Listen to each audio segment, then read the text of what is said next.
Yes, ladies and gentlemen, ngo mumeze mute byifashe bite nk'ubwirutsi. Iyi ni Hozaho TV, bamwita Ishimwe Vestina, undi bakamwita Kamikaze Dorcas. Ni abana rero mumenyereye muri muzika nyarwanda, ni abana bagiye bakora ibitaramo bigiye bitandukanye.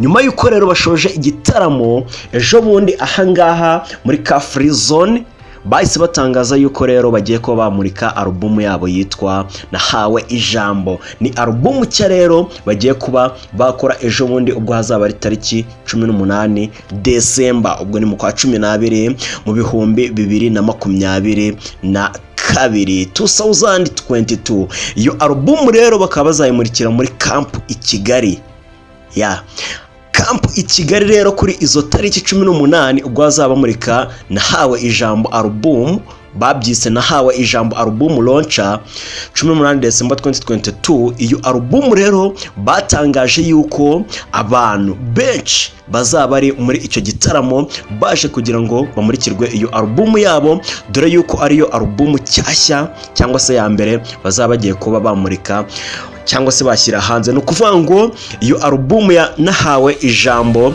izaba irimo indirimbo zigiye zitandukanye bagiye bakora. Hazaba harimo nk'indirimbo ushobora kuba wakita Nahawe Ijambo, ubwo niyo ya mbere. Hazaba harimo indirimbo Yesu Arakiza, hazaba harimo indirimbo Adonaye, hazaba harimo indirimbo Simagarara, hazaba harimo indirimbo Sibayari, hazaba harimo indi ndirimbo bakoze yitwa Ibuye rero nayo ni indirimbo bakoze ejo bundi bavuga uti ibuye ryo kwizerwa Yesu yamaye.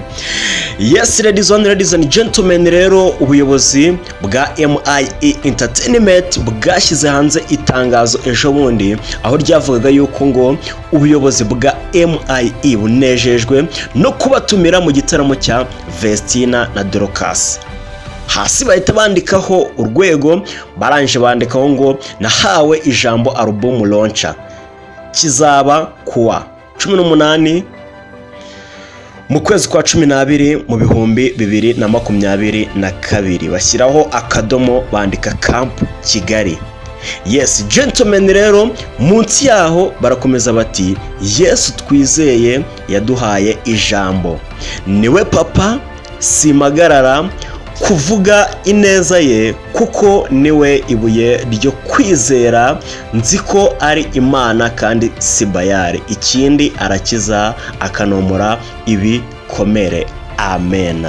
Yes, iryo ni itangazo rero MIE Entertainment babashije kuba bashyira hanze kugira ngo abantu bazitabire iki gitaramo bazaba bari kumurikamo album yabo cyashya. Ikindi kintu rero ushobora kuba wamenya ubu ngubu ni uko muri icyo gitaramo n'ibitamuri icyo gitaramo bizaba nyuma yaho gatoya bazaba bagiye gushyira hanze indirimbo yabo yitwa Nzakomora. No kuvuga ngo ni indirimbo izaba yitwa Nzakomora. Ari nayo mpamvu wumvishe muri iri tangazo bavuze ngo, baretse ngusubiriremo gatoya, bavuze ngo Yesu twizeye yaduhaye ijambo, niwe papa Simagarara kuvuga ineza ye, kuko niwe ibuye ryo kwizera, nzi ko ari Imana kandi Sibayari, ikindi arakiza akanomora.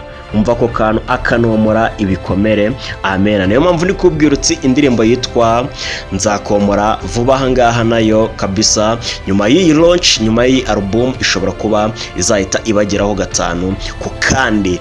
Ni Vestina rero na Dorcas ejo bundi rero bari barimo baratwika hari i Kigali, ibintu byari fire mwoto, umuriro muri ka free zone, byari bicika kabisa. Abantu bitabiriye ibiterane cyangwa se ibitaramo byabo ku bwinshi, aho bagenaga baririmba indirimbo zabo zigiye zitandukanye bagiye bakora. Nyuma y'uko rero bavuyeyo tayari, mukuru wabo nawe abagize gutya, abakoze igikwe.